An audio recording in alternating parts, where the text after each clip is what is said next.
Bonjour, je vous présente cet ouvrage. Moore, Principia Ethica.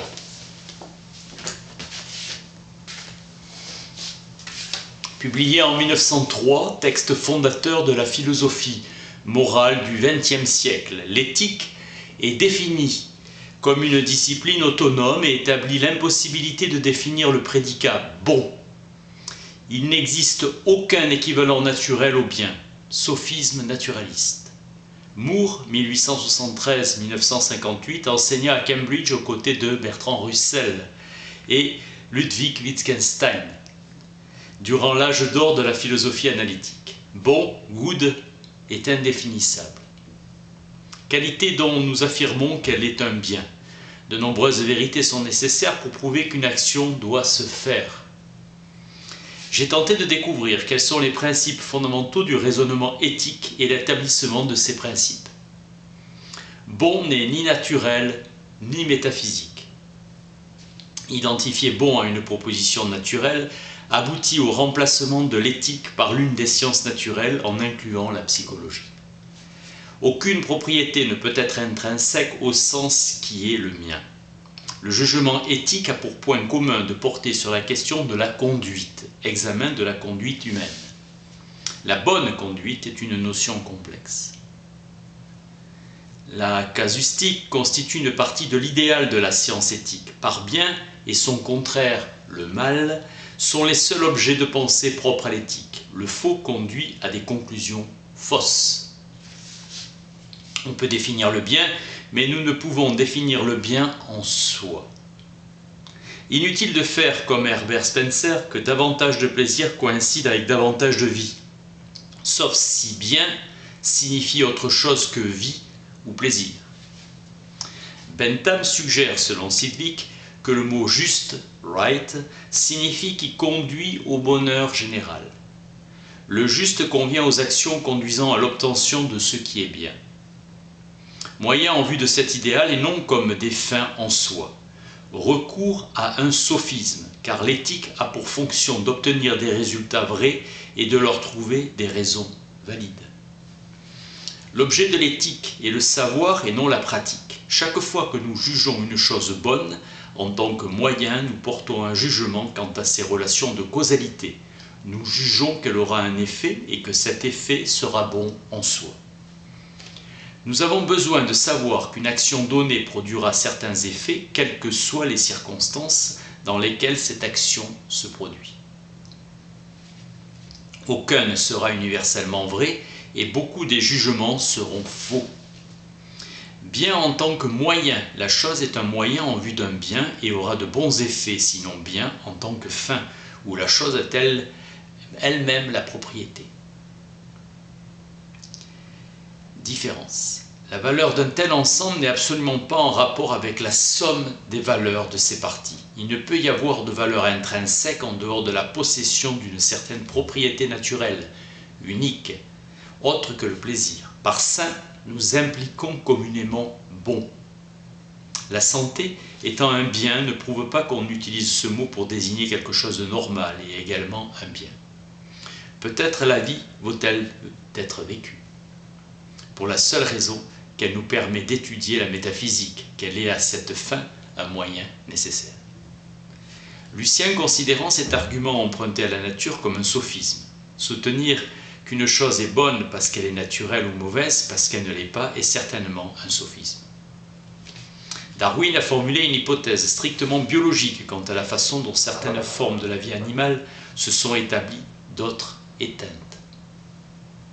Mieux aptes à supporter le froid ou à la chaleur, à résister. Tout ce que l'hypothèse de l'évolution, c'est que certaines genres de conduite sont plus évoluées que d'autres. Plus évoluées pour cette raison meilleure. Spencer est en éthique non plus un évolutionniste, mais un hédoniste. Spencer formule sa conclusion. Aucune école ne peut éviter de prendre pour ultime visée morale un état désirable de sensation, récompense, jouissance, bonheur. Le plaisir est un élément inattaquable de cette conception.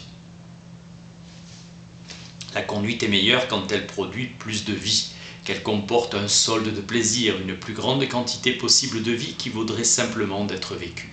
Spencer est un hédoniste naturaliste. Spencer parle du processus illustré par évolution de l'espèce humaine, comme s'il avait toute la majesté d'une loi universelle de la nature. L'hédonisme a rien d'autre que le plaisir comme bien. L'hédoniste procède comme si le plaisir était le seul bien, que le plaisir soit bon en tant que fin. Les maximes vertueuses d'un hédoniste ne permettent aucunement de présumer que sa philosophie éthique est bonne aussi. C'est l'excellence du raisonnement qui importe et non son caractère en tant qu'homme. Aristippe, un disciple de Socrate et de l'école cyrénaïque dont il était le fondateur, pensait aussi que la vie soit bonne que comme moyen en vue de plaisir, vie, nature, beauté. Chez Mill et l'utilitarisme, c'est le plaisir qui est la seule chose poursuivie. Le plaisir et la liberté à l'égard de la douleur sont les seules choses que l'on peut désirer comme fin. Mill soutient que le bonheur est désirable, et la seule chose désirable en tant que fin, les autres étant que moyen en vue de cette fin. En fait, un objet est visible si on le voit, est audible si on l'entend, et le bonheur est désirable dans la mesure où on le croit désirable. Naïveté de Mill, qui utilise un sophisme naturaliste. L'étape importante pour l'éthique est celle qui prétend prouver que bon signifie désirer.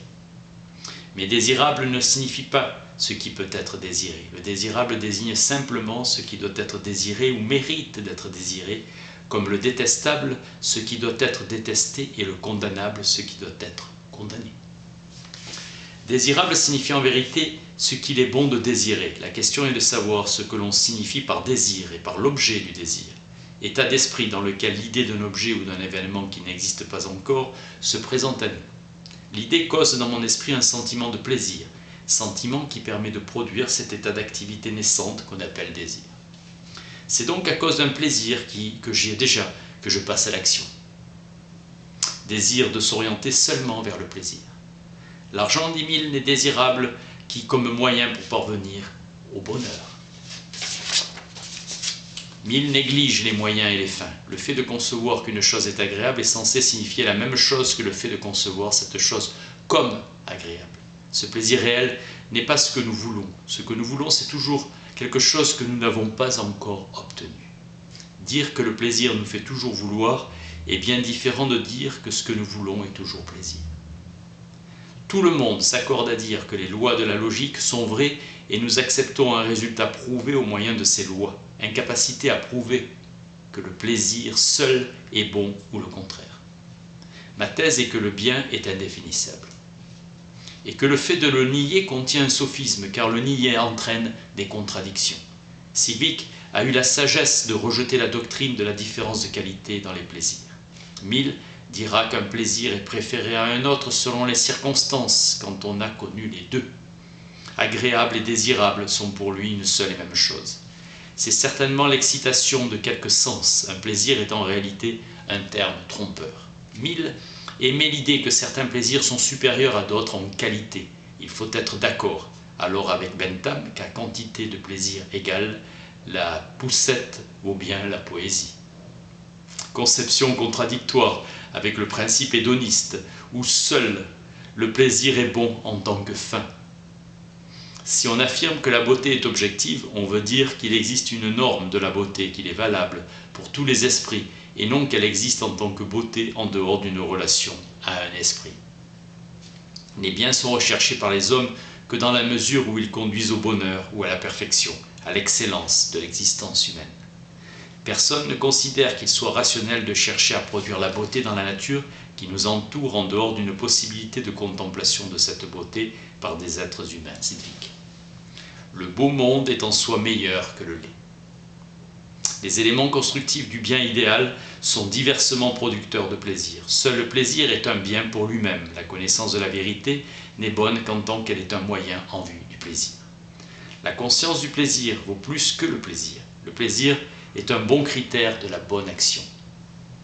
En tant que forme de l'hédonisme, l'égoïsme est la doctrine qui affirme que chacun de nous doit avoir comme fin ultime de rechercher son plus grand bonheur.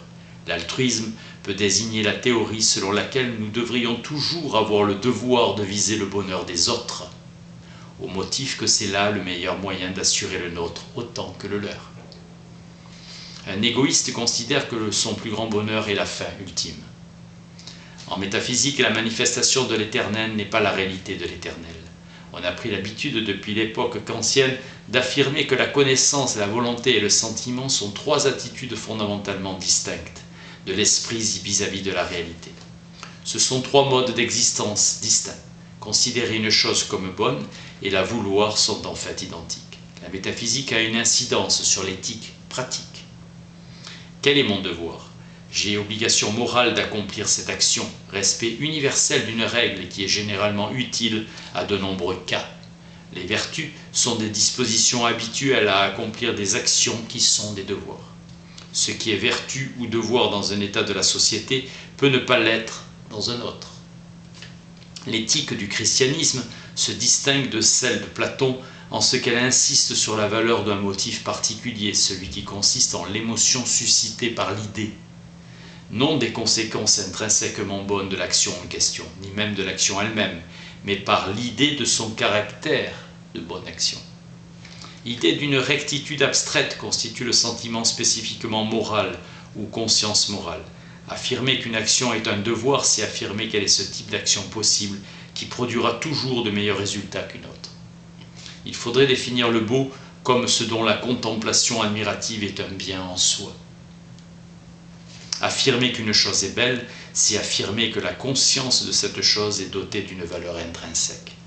Pour obtenir une réponse correcte à la question « qu'est-ce qui est bon en soi ?», il nous faut considérer quelle valeur auraient les choses si elles existaient absolument par elles-mêmes. Moore, Principia Ethique. Merci.